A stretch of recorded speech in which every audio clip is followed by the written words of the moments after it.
안녕하십니까 여러분, 머니케어 뉴스 케어맨입니다. 8월 27일 머니케어 뉴스 오늘의 투자 포인트 정리 이야기 드리도록 하겠습니다. 오늘 주제는요, 실제 사례를 가지고 매수와 매도 포인트를 체크하는 법에 대해서 또 한번 다시 강조 한번 드리고자 합니다. 이유인즉슨 사람들이 습관을 바뀌는 거 이거 상당히 어렵거든요. 실제로 우리가 투자를 하다 보면 처음에 배운 그 습관이 그대로 다 내 몸에 배어져 있다는 사실, 또 알고 보면 또 그게 나의 성향일 수도 있긴 한데, 투자 MBTI는 적정하게 컨트롤을 또 해내야 됩니다. 또 우리가 배움을 가지고 또 자꾸 스터디를 하는 이유 중에 하나는 내가 잘못된 트레이딩 부분이라든지 투자 포인트 이런 것들을 고쳐 나가야지만 우리가 개선이 된다 할 수가 있겠습니다. 과거보다 훨씬 현재가 실력이 올라와야 되는 거 틀림없거든요. 저도 과거처럼 투자하고 그러진 않습니다. 점점 가면 갈수록 좀 더 어떻게 돼요? 면밀하게 또 조심스러울 땐 조심스럽게 또 과감할 땐 과감하게 이런 것들에 대해서 내가 연습을 좀 많이 해 나가야 된다 생각할 수가 있겠어요. 뭐 축구 선수들도 보면 계속해서 드리블 연습을 하지 않습니까? 그런 것처럼 여러분들도 그런 부분들에 대해서 더 많이 생각을 좀 해보시면 좋겠다라고 생각을 하고 오늘 진행해 보도록 하겠습니다. 매수와 매도는 너무너무 중요한 겁니다. 이 두 가지만 배우면 끝나는데 그놈이 게 정말 어렵죠. 진행해 보도록 할 테니까요. 오늘도 도움되셨다 생각하면 좋아요, 구독 잊지 마시기 바랍니다. 자, 대각전자부터 한번 체크해 보도록 할게요. 최근에 있었던 질문 중에 하나가 어제 이런 말씀을 하신 적이 있어요. 대덕전자 싼데 어떻게 매수 좀 해도 될까요? 뭐 이런 표현을 하신 분이 계신데 제가 양봉 보고 하시는 것도 나쁘지 않습니다. 라고 말씀드렸는데, 실제로 어제 시간의 거래 여러분 체크하셨습니까? 대덕전자 같은 경우는 어제 시간의 거래에서 한 0.2에서 0.3% 플러스 시그널이 나왔습니다. 그래서, 오늘 이제 양호하겠구나, 라고 생각을 했고, 여러분들, 오늘 시간의 거래에서 꼭 이 부분은 체크하셔가지고, 플러스 시그널이 뜬다라고 한다면 매수일 거고요. 마이너스 시그널이 뜬다, 그러면, 보류, 이렇게 하시면 될 것 같습니다. 저는 그걸 많이 활용을 해요. 대덕전자 같은 경우는 시간에 거래해서 거래량이 적은 종목은 아니기 때문에 충분히 우리가 체크해 볼 수 있다 할 수가 있겠습니다. 우리가 어쨌든 낮은 점을 갖다 공략을 해야 되는 것들인데 오늘은 시간의 거래에 대해서 좀 더 많은 이야기를 드려보도록 할게요. 제가도 어제 이 종목들 같은 경우 대부분 시간의 거래에서 다 체크를 했어요. 언제쯤이요? 5시 30분 정도쯤에 체크를 대부분 하는데요. 이 습관을 갖다 상당히 중요하게 좀 생각을 하고 있습니다. 여러분들이 공략하고 싶은 종목들은 자, 제가 이렇게 써볼게요. 5시 30분 정도에 그냥 아주 쉬운 겁니다. 여러분들 투자하는 종목이 뭐 매수하고 싶은 종목이 많겠습니까? 그죠? 많지 않죠? 자, 이 시간대 여러분들 한 번씩 체크해주고 시그널이 이런 거예요. 제가 항상 이런 말씀을 드립니다. 만약에 시간에 걸려서 플러스 0.5% 정도 된다라고 생각하면 내일 장중에서는 보통 한 1.5에서 2%또 그 이상도 우리가 생각해 볼 수 있는 그런 좋은 내용을 가지고 있다라고 생각해 볼 수가 있겠습니다. 보통 시간의 거래에서 뭐 한 7%, 8% 상승하거나 뭐 이렇게 되면 다음날 10% 이상 상승하는 경우가 상당히 많죠. 물론 좋은 종목일 때 이야기입니다. 뭐 테마나 뭐 잡주 이런 것들에 대해서는 제가 별로 이야기 드리고 싶은 생각은 없고요. 어제 그래서 제가 오늘 아침에 생각해 볼 때, 이거 시그널은 좋겠다. 다만 이런 거 있잖아요. 자, 음봉이 몇 개 꼈어요. 내리 3개가 이렇게 들어왔잖아요. 양봉 사이에, 여기. 이 부분을 좀 생각해 보면, 첫 번째 들어온 시그널이니까, 그래도 우리가 다시 한번 체크해야 된다. 세 번 양봉, 음봉이 뜨고 나서 처음 양봉이 들어온 자리, 그것이 바닥일 확률은 매우 낮다. 이런 말씀 드렸습니다. 첫 번째니까 다음번 양봉. 저는 그래서 항상 두 번째 양봉, 이런 경우에는 두 번째 양봉에서 매수를 하는 그런 트라이를 많이 합니다. 그것이 우리가 좀 더 안정적으로 또 낮은 구간에 매수할 수 있는 분위기라 생각이 들고요. 다만 이런 겁니다. 동종목 같은 경우는 좀 하방이 지금 다 타이트하다고 생각이 들어요. 그럼 여기서 한번 이 아래서 한번 이런 식으로 다 분할 매수 해주는 것도 나쁜 방법은 아닐 거다라고 좀 생각을 하고 있습니다. 그런 전략을 쓰시던 저 같은 경우는 다음번 양봉 자리에서 한번 매수를 하겠다. 물론 내일 또 양봉이 뜰 수 있습니다. 이럴 때는 한번 또 잡아주는 거죠. 자, 위로 튈 때는 어떻게 합니까? 비중 30%. 자, 아래쪽으로 내려와서 양봉 뜰 땐 비중을 또 좀 더 크게 한 40% 이렇게 잡아줘도 괜찮겠다라고 생각을 하고 있습니다. 요것이 제가 하고 있는 거래 방식인데 여러분들도 한번 체크해 보시면 좋을 것 같습니다. 자, 글로벌 텍스프리 어땠습니까? 어제 시간에 거래해서 괜찮았습니다. 자, 그 점을 좀 생각해 보시면 좋을 것 같아요. 체크하신 분들 다 아실 거라 생각이 들고요. 자, 오늘 그래서 양봉 들어왔는데, 자, 오늘 시간에 거래해서 뭐 하시면 됩니까? 양봉 풀었으면 매수고요. 자, 마이너스 몇 대입니까? 하루 더 보면 되지 않겠습니까?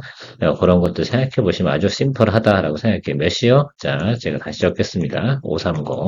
잊지 않으시면 좋을 것 같아요. 이쯤에서 확인하시면 저는 좋다라고 생각하고 있습니다. 아마 이런 이야기 하는 사람들도 유튜브 중에 거의 없을 거라 생각해요. 일반인들이 투자하기 가장 편한 방법, 저는 이런 방법들을 설명해 드리는 겁니다.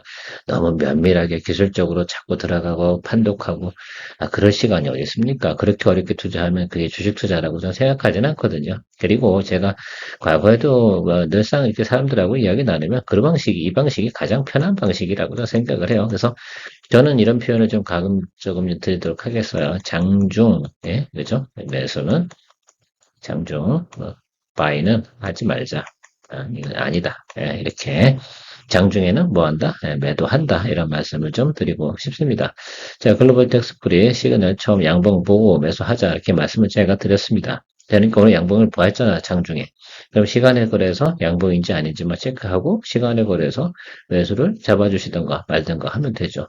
그러니까 실제로 저는 퇴근한 이후에 나타난 일들이긴 한데 여러분들께서 그걸 체크를 하냐 안 하냐는 여러분들이 뭐 투자하시는데 내가 좀 더 열정을 갖는 게 이게 정말로 어려운 열정일까라고 생각해보면 그렇지 않죠.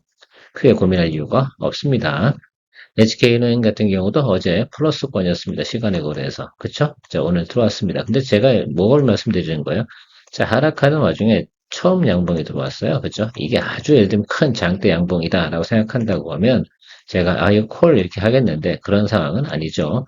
지금 수급 상황도 어쨌든 그냥 바이오 제약 쪽 같은 경우는 지금 수급 상황이 상당히 좋습니다. 그래서 지나치게 놀릴 거다 이렇게 생각을 하지 않고 제가 지난번에도 말씀드렸지만 요 221 라인 있지 않습니까? 요 아랫단에 들어오면은 좋을 것 같습니다라고 했는데 들어오자마자 튀잖아. 이런 것들은 좀 체크해 주시면 상당히 좋을 것 같아요. 이날도 약간 플러스였고요. 자, 그런 점 생각해 보면 여러분들 플러스나 뭐 제로 이 정도 수준에서는 늘 체크하시는 겁니다. 이게 플러스 시그널이 제일 좋은 거죠. 어쨌든 마이너스 시그널이면 매수하지 않는 쪽으로 생각하시면 될 것 같고요. 지금도 저는 뭐 4만 원 이하에서 지금 221 입병 있지 않습니까? 이 구간에서 좀 기다리고 있습니다. 그래서 39,000원대 들어서면 첫 번째 매수를 들어갈 생각을 가지고 있고요. 그 아래쪽에서 계속 시그널 체크하고 가고 있습니다. 하물며 뭐 저도 그렇게 하고 있습니다. 그래서 실전에서는 하루 중에 장중에서 지금 파악하는 건 저처럼 오늘 시그널. 장중에서 뭐로 확인하는 겁니까? 야, 시그널만 체크하는 거예요. 오늘 시그널 좋네. 자, 그러면 매수 여부에 대한 판단은 언제다? 예, 항상 보면 5시 30분 이쯤에서 결정을 한다라고 말씀드리도록 하겠습니다.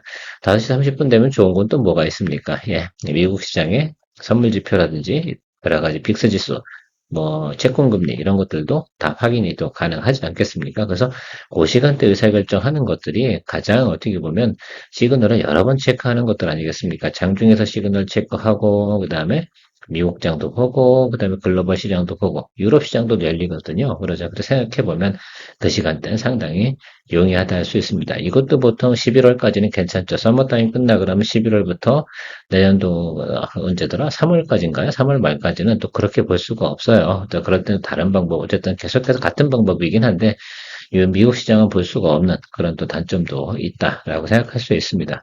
하지만 그게 단점이진 않잖아요. 현실인 걸 어떡하겠습니까? 그렇다 하더라도 시간의 거래에서 여러분들 거래를 체크하는 것들은 크게 중요하다라고 생각합니다. 많은 분들께서 질문해 오실 때 저한테 물어보실 때 시간의 거래를 체크하고 질문하시는 경우는 거의 없습니다. 저는 그렇지 않았으면 좋겠으면 생각을 해요. 그것이 여러분들이 가지고 있는 혹시 습관이라고 그러면 좀 바꿔보시면 어떻지 않을까라고 생각이 들어요. 장중에 매수할까요? 라고 물어보는 그 댓글이 달리거나 그러면 저는 사실 이걸 대답을 해야 돼, 말아야 돼. 대답은 좀 뻔하지 않겠습니까? 뭐라고요? 예, 그 대답을 댓글로 달아주시면 좋겠습니다. 자, 사마컨대서 같은 경우도 어제 시그널 나쁘지 않았습니다. 자, 그래서 좀 체크를 해보고 오늘 근데 나름 그래도 그죠? 예, 플러스 시간에 들어오네요. 자, 이렇게 세게 들어오는 겁니다. 이 정도면 센 거 맞지 않습니까? 장 초에는 시작에는 좀 마이너스 시작했다 쭉 위로 끌어올렸는데요. 이 정도 시그널이면 무슨 의미를 가지고 있나라고 생각하면 야, 더 이상은 뭐 내려갈 시그널은 별로 없겠나 해서 이것도 역시 시간에 그래서 플러스인지 자, 마이너스인지 체크하시면 된다라고 아주 간단하게 이야기 드리도록 하겠습니다.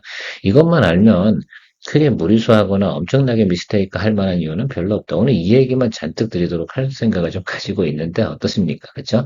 자, 그리고 내려왔을 때 단기 고점 찍고, 그죠? 단기 고점 맞습니까? 자, 이런 시그널 나왔을 때 여러분 잘 체크하셔라라고 말씀드렸습니다. 자, 제가 최근에 보면 이 부분에 대해서 여러분 활용을 많이 하셨을 거라고 저는 생각이 드는데 어떻게 생각하세요? 자, 그래서 실제로도 이 종목 같은 경우는 고점에서 매도하는 날이 언제였습니까? 바로 이날이었어요. 이날 여기. 그래서 보면 지금 이 종목 같은 경우는 사막 콘덴서를 만약에 과거에 거래하셨다라고 생각을 하면 제가 좀 실선으로 좀 해볼게요. 자, 여기가 1번 자리거든요. 네, 1번 자리, 여기가 2번 자리가 되는데 2번 자리 구간에서 음봉 뜨고 그 다음에 시간의 고래에서 한번 체크했으면 이렇게 개파락을 했을 거예요. 개파락하는 게 가장 무섭다라고 말씀드렸습니다. 그러니까 이 구간에서 개파락하는 날이 언제였냐면 바로 이 날이었거든요. 자, 그러면 우리가 그날 매도를 정리를 하는 것이 맞다라고 생각할 수가 있겠습니다. 단기 고점 구간에 체크하는 것들은 상당히 중요하다. 그리고 여기 같은 경우도 뭐 이건 단기 고점이라고 표현하기는 좀 어렵긴 한데요. 어쨌든 이것도 시그널상으로 갭의 하락이 떨어진 날은 이날이었다라고 생각할 수가 있겠습니다. 그래서 이런 것들을 잘 보고 가시면 좋을 것 같은데요. 그것 중에 가장 중요한 것들은 우리가 일봉의 그 모양새만 보고 판단을 내릴 수 있는 건 분명히 아닙니다. 저는 항상 언제요? 시간의 거래까지 체크하고 그렇게 이야기 드립니다. 서진 시스템 같은 경우도 제가 목요일날 시간의 거래에서 어떻게 돼요? 매도로 정리를 했습니다. 왜요? 시간의 거래에서도 안 좋았거든요. 자, 그러면 굳이 그걸 보고 나서 굳이 다음날 또 하락하고 그 다음날 또 하락하는데 실제로 아마 저는 한 마이너스 7% 정도는 수익으로 가져왔죠. 근데 그때 매도를 못 하신 분들 같으면 하다가 바로 그냥 하라고 마이너스 한 7% 두들겨 맞았을 가능성이 상당히 높다 할 수가 있겠습니다. 자, 그런 것들도 한번 실제로 있었던 일이니까 최근에 우리 구독자분들이나 회원분들 같은 경우는 그런 것들도 한번 잘 생각해 주시면 좋을 것 같아요.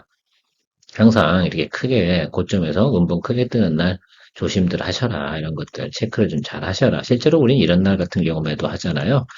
그런 이유 중에 하나가 바로 그런 것들입니다. 그래서 아주 우리가 그러니까 시간의 거래가 있는 이유 그거 필요 없다면 그거 있겠습니까? 근데 필요가 있기 때문에 다 있는 거 아니겠습니까? 그래서 그런 것들을 많이 잘 활용해 주시면 좋을 것 같고요. 자, 마지막으로 루닛인데요. 어제 시간의 거래에서 제가 딱 표현만 드릴게요. 시간의 거래에서 마이너스 5.3%, 0.53% 크게 떴습니다. 이 정도면 어떻게 돼요? 다음날 상당히 크게 하락을 한다 할 수가 있겠습니다. 이해 가십니까? 이 시그널을 보고 왜 손을 안 댔는지, 아니면 저는 실제로는 이 시그널을 보고, 아침에 나오자마자 실제 장중에서 0.53 정도면, 그냥 저는 개인적으로 그런 생각을 했어요. 마이너스 한 2% 정도면 홀드 하겠다라고 생각을 했는데, 짝 장 시작하니까 오늘 마이너스 4%부터 시작을 합니다. 자, 그리고 개파락으로 떨어져 버렸거든요. 그래서 요 사이 지금 요 시그널을 좀 보시면 좋을 것 같은데 여기요. 갭이 떨어졌잖아요. 아예 걸치지도 않고 그냥 바로 뚝 떨어져 버렸단 말입니다. 시작부터. 자, 이런 경우는 바로 시초가 매도입니다. 요거는 좀 생각을 좀 해주시면 좋을 것 같아요. 왜냐하면 이 같은 경우는 계속해서 하락을 할 거거든요. 오늘 뭐 장중에 얼마까지 하락을 할지 모르긴 하겠지만 그럼 단기 고점 나온 것들이고 그래서 저 같은 경우는 뭐 실제 저는 수익률이 플러스 2%밖에 되지 않습니다. 그렇죠? 예, 저는 뭐 그렇긴 되긴 하는데 그거라도 수익을 챙겼으니 얼마나 좋겠습니까? 근데 실제로 아마 지금 이 녹화 중에는 아마 주가가 더 많이 빠졌을 거예요. 제가 이거 매도 먼저 치고 지금 녹화하는 중이기 때문에 실제 상황하고 좀 많이 차이가 있을 수 있는데 저는 어쨌든 실전 사례를 가지고 이야기 드리는 것이기 때문에 설명을 드려보는 것들입니다. 여러분들 같은 경우 만약에 어저께 장중에 시간에 거래해서 자 이걸 체크를 했었다라고 한다고 하면 아마 아침에 나오면서 여러분 무슨 생각을 하셨을까라고 생각을 한번 해보세요. 선택과 결정을 해야 되지 않겠습니까? 그래서 저 같은 경우는 갭이 떨어진다라고 생각하면 매도 왜 어차피 갭이 떨어져서 하락을 하면 하루만 하락하는 건 아니거든요. 통상적으로 2, 3일 하락하게 되면 한 마이너스 10% 날아가는 건 우스거든요. 그걸 제가 왜 감당을 해야 됩니까? 유른잇이 나빠서? 전 나쁘다고 생각하지 않아요. 다만 이런 것들입니다. 그리고 나서 눌리고 나면 다시 매수할 거라니까요. 저는 여기서 기다릴 거예요. 다시 이번엔. 좋은 기회잖아요. 그러니까 저는 원래 4만 5천 원 정도의 평균 매수 단가였는데 여기서 계속 홀드 하겠다라고 말씀드렸지 않습니까? 근데 시그널 자체가 어떻게 돼요? 그닥 좋지 않게 나왔어요. 그러니까 바로 던져버리고 어떻게 됩니까? 다시 하방에서 이제 잡을 수 있는 또 기회가 생겼지 않습니까? 저는 이제 4만 원 정도, 이 정도 수준 내려오게 되면 다시 또 매수를 할 생각을 가지고 있어요.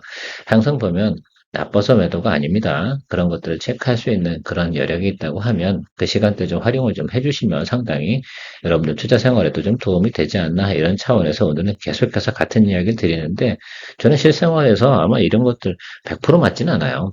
다음날 갑자기 예를 들어서 미국장이 훨씬 밤새 야간장에서 엄청 좋아지게 되면 좋아지는 경우도 있는데 저는 10중 한 이 기법은 10중 한 7할 정도가 맞아요.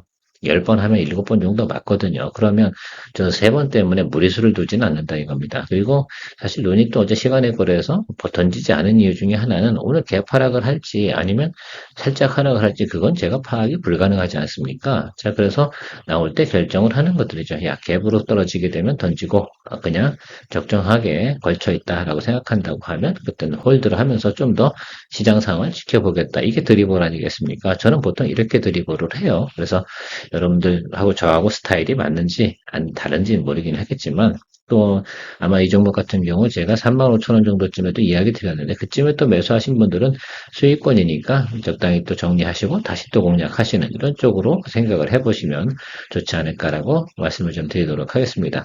그래서 오늘은 여러분들하고 다시 시간의 거래에 대해서 자꾸 이야기를 드리는데 이 시간의 거래에 대해서 여러분들 자주 활용을 좀 하시면 투자 생활에 좀 도움이 되지 않을까 이렇게 생각을 합니다. 좋은 하루 되시고요. 케어맨이었습니다. 머니케어 뉴스는 케어맨의 투자 노하우를 통해 투자 포인트를 이야기 드리고 있습니다. 애널리스트 리포트 참조와 해석을 통해서 단기 혹은 중기에 대한 투자 시나리오를 구성하고 투자 계획을 설정해 설명하고 있습니다. 종목 투자에 있어 중요한 것은 다음과 같다고 생각합니다. 첫 번째, 종목에 대한 전망일 것입니다. 즉, 종목 가이던스가 좋은 것을 찾습니다. 두 번째, 매수 가격을 위한 공략 포인트를 구성해 봅니다. 매수 시나리오 이탈 시 공략하지 않습니다. 종목에 매몰되는 것을 방지합니다. 세 번째, 수익성에 대해서 평가해 봅니다. 시나리오대로 투자했을 때 15% 이상의 상승 여력이 있다고 판단이 될 때 투자 여부를 결정해 봅니다. 네 번째, 스윙거래의 특성을 보면 장기 투자에는 적합하지 않아 장기 포트폴리오는 별도로 구성합니다. 다섯째, 가장 중요하게 생각하는 부분입니다. 항상 수익 발생 종목이 있을 때 수익률이 저조하거나 손실 종목을 필수적으로 같이 정리합니다. 종목 포트폴리오, 현금 보유량과 회전율을 유지하며 포트폴리오 관리해 나갑니다. 머니케어 뉴스를 통해 도움이 되신다면 후원 혹은 회원 가입은 채널의 장기적 성장에 큰 도움이 됩니다.